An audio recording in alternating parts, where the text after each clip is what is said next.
ప్రజల సమస్యలపై నిరంతరం పోరాటం చేస్తాం. కందుకూరు గ్రామంలో సిపిఐ పార్టీ 6వ మహాసభల సందర్భంగా సిపిఐ రాష్ట్ర కార్యదర్శి రామకృష్ణ. అనంతపురం జిల్లా అనంతపురం రూరల్లోని కందుకూరు గ్రామంలో రాప్తాడు నియోజకవర్గం సిపిఐ పార్టీ ఆధ్వర్యంలో 6వ మహాసభను నిర్వహించడం జరిగింది.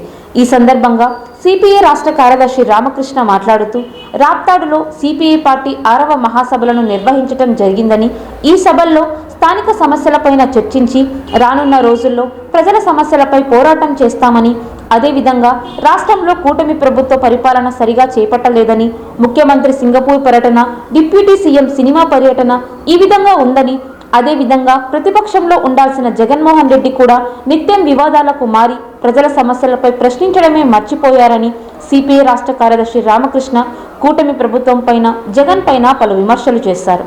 ఈ సమావేశంలో సిపిఐ జిల్లా కార్యదర్శి జాఫర్, సిపిఐ జిల్లా కార్యవర్గ సభ్యులు మల్లికార్జున, నారాయణస్వామి, సిపిఐ నగర కార్యదర్శి శ్రీరాములు, అల్లిపీర, రమణ, దుర్గా ప్రసాద్, రామకృష్ణ, రమేష్, రాజు, కృష్ణుడు, కులాయి స్వామి, ధను, ధనుంజయ్, ఇతర సిపిఐ, ఏఐఎస్ఎఫ్ అనుబంధ సంఘ నాయకులంతా పాల్గొన్నారు.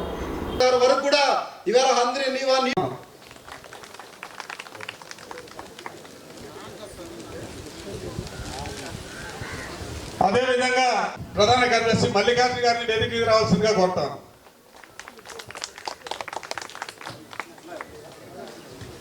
వ్యవసాయ కార్మిక సంఘం జిల్లా ప్రధాన కార్యదర్శి కేశిరెడ్డి గారిని వేదికకి రావాల్సిందిగా కోరుతా ఉన్నాం. సంఘం జిల్లా అధ్యక్షుడు పోతలయ్య గారిని వేదికకి రావాల్సిందిగా కోరుతా ఉన్నాం.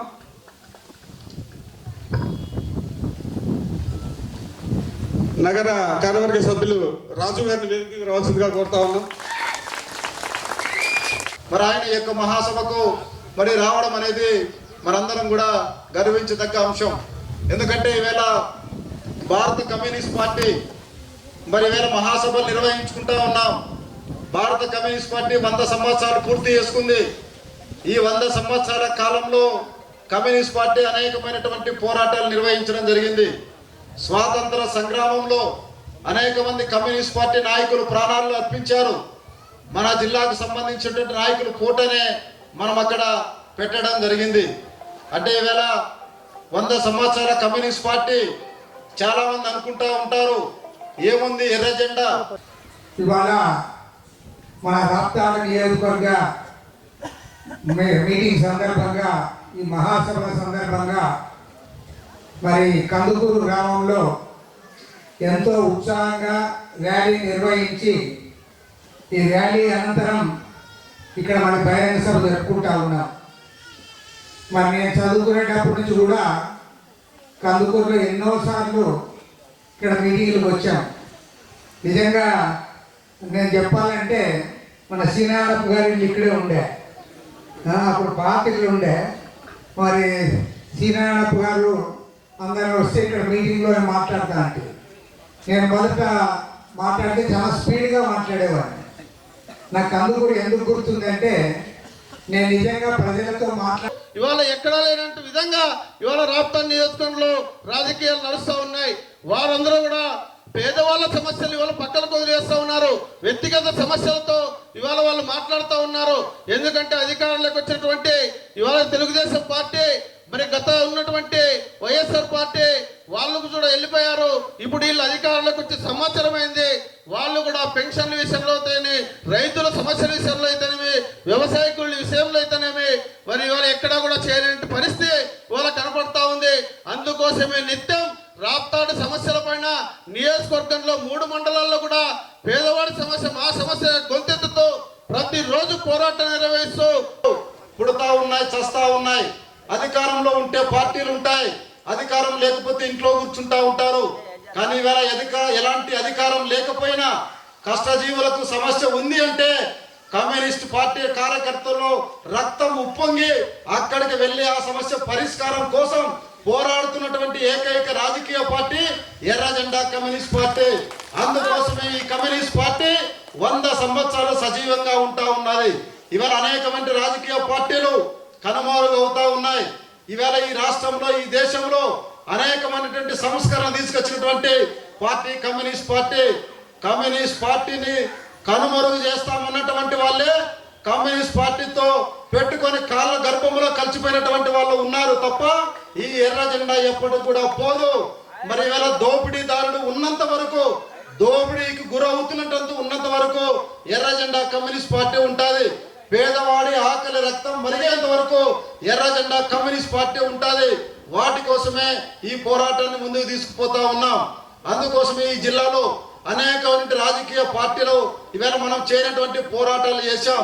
ఇవాళ ఇదే మన రాప్తాడు నియోజకవర్గంలో ఇవాళ పిఏబిఆర్ అనే ప్రాజెక్టు నుంచి మన గ్రామాలకు చెరువులకు నీరు వస్తాయని కూడా తెలియనటువంటి పరిస్థితుల్లో రామకృష్ణ గారు మనకు శాసనసభ్యుడిగా ఉన్నప్పుడు మొట్టమొదటిసారి ఆ యొక్క పిఏబిఆర్ నుంచి మన చెరువులకి నీరు వచ్చినాయంటే అది ఎర్ర జెండా కమ్యూనిస్ట్ పార్టీ రామకృష్ణ గారు చేసినటువంటి పోరాటాల వల్లనే ఆ నీళ్లు ఈ రోజు వచ్చాయి. ఈ రోజు అవునన్నా కాదన్నా వైఎస్ఆర్ లో ఉన్న వాళ్ళు కావచ్చు, తెలుగుదేశం పార్టీలో ఉన్న వాళ్ళు కావచ్చు, చెరువు దగ్గరికి వెళితే అక్కడ నీళ్ళు ఎవరు వచ్చినాయంటే ఇవాళ మన రామకృష్ణ గారు ఎమ్మెల్యేగా ఉన్నప్పుడు మాత్రమే వచ్చాయని ఇవాళ చెప్పక తప్పనటువంటి పరిస్థితి. అదే విధంగా ఈ జిల్లా అన్ని జిల్లాల్లో కూడా మహాసభలు పూర్తి అయిన తర్వాత అక్కడ ఒంగోలు నగరంలో ఆగస్టు 23, 24, 25 తేదీల్లో భారీ ఎత్తున రాష్ట్ర మహాసభలు కూడా జరుపుకుంటా ఉన్నాం. ఈ అన్ని రాష్ట్రాల్లో కూడా జరిగిన తర్వాత మరి జాతీయ మహాసభలు, భారత కమ్యూనిస్ట్ పార్టీ జాతీయ 25వ మహాసభలు చండీగఢ్ నగరంలో ఘనంగా జరుపుకోవడానికి ఏర్పాట్లు జరుగుతూ ఉన్నాయి. మేమందరం కూడా మళ్ళీ అక్కడికి కూడా వెళ్తూ ఉన్నాం. మరి కొంతమంది ఎదురుగునా కూడా అడుగుతూ అంటారు. అప్పుడప్పుడు రైల్లో కలిసిన వాళ్ళు, బస్సులో కలిసిన వాళ్ళు, ఇంకో దగ్గర కలిసిన వాళ్ళు, విమానం ఎక్కేటప్పుడు కలిసిన వాళ్ళు అడగరు. వాళ్ళకి అర్థమైపోయింది ఈ కమ్యూనిస్ట్ పార్టీ ఇట్లే ఉండాలి, వీళ్ళు ప్రతిపక్షంలో ఉండాలి, వీళ్ళు అధికారంలోకి రాకూడదు అనుకుంటా అంటారు. కానీ రైల్లో గిల్లో కలిసిన వాళ్ళు వాళ్ళంతా ఏమంటే మనలాంటి వాళ్ళు కాబట్టి వాళ్ళు కూడా పాపం అభిమానంగా అడుగుతారు, సార్ మీ పార్టీ ఇన్నేళ్లుగా పోరాటం చేస్తుంది, 100 ఏళ్ల చరిత్ర అంటా అన్నారు, మరి మీరు అధికారంలోకి రాలేదు కదా సార్, రాష్ట్రంలో రాలే, కేంద్రంలో రాలే కదా అని. నిజమే, భారత కమ్యూనిస్ట్ పార్టీ రేపు డిసెంబర్ 26వ తేదీ నాటికి ఈ దేశంలో కమ్యూనిస్ట్ పార్టీ ఆవిర్భవించి 100 సంవత్సరాలు, 100 years శతవార్షికోత్సవం.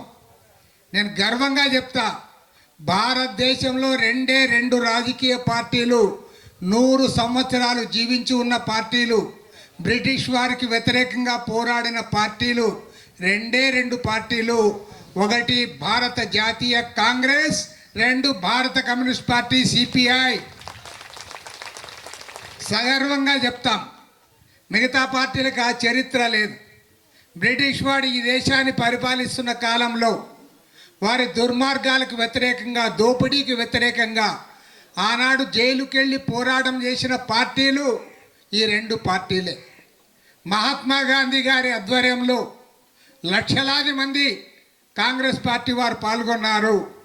మరోవైపు ఎర్రజెండా నాయకత్వంలో కార్మికులు, రైతులు, కూలీలు పెద్ద సంఖ్యలో పాల్గొన్నారు. కాబట్టి 2 పార్టీలు ఆనాడు పోరాటంలో ఉన్నాయి, జాతీయ కాంగ్రెస్, భారత కమ్యూనిస్ట్ పార్టీ సిపిఐ. అదేవిధంగా విప్లవకారులు సర్దార్ భగత్ సింగ్, చంద్రశేఖర్ ఆజాద్, అల్లూరి సీతారామరాజు లాంటి ఎందరో విప్లవకారులు తమ ప్రాణాలను కూడా అర్పించారు. అందుకోసమే స్వతంత్రం వచ్చింది.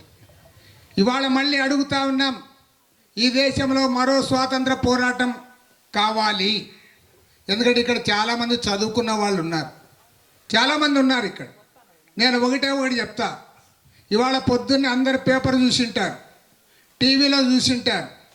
అమెరికా అధ్యక్షుడు డొనాల్డ్ ట్రంప్ అని ఒక పిచ్చోడు ఉన్నాడు అక్కడ, పక్కా పిచ్చోడు, మెంటల్ కేస్ అని అనకూడదు, అనాలి. ఏమంటాడు? ఇండియాను బెదిరిస్తాడు. భారతదేశం ఏమి, ప్రపంచంలోనే అత్యధిక జనాభా కలిగిన దేశం భారతదేశం. 146 కోట్ల మంది ఉన్నాం మనం అందరం ఒక్కసారి కాలు ఎత్తిగిన పెట్టామంటే వాళ్ళు లేడింగా, ఒక్కసారి ఎక్కువసార్లు అక్కర్లే, అందరం కలిసి ఒక ఎడం కాలు తీసి పెట్టా కూడా వాళ్ళు లేడు. వాడు బెదిరిస్తాడు. నాకైతే నిజంగా ఆ పేపర్ చదువుతాంటే బాధ అవుతా ఉంటుంది. ఏమంటాడంటే, వీళ్ళు నా మాట వినడంలే, రష్యా వంతు వ్యాపారం చేస్తూ ఉన్నారు,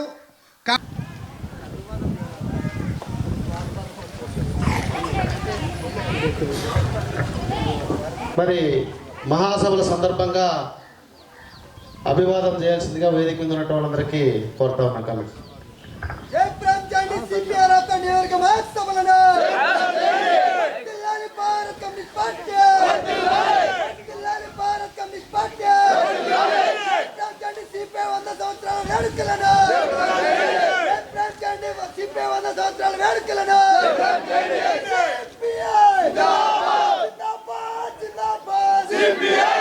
ఈ వార్తలు ఇంతటితో సమాప్తం. నమస్కారం.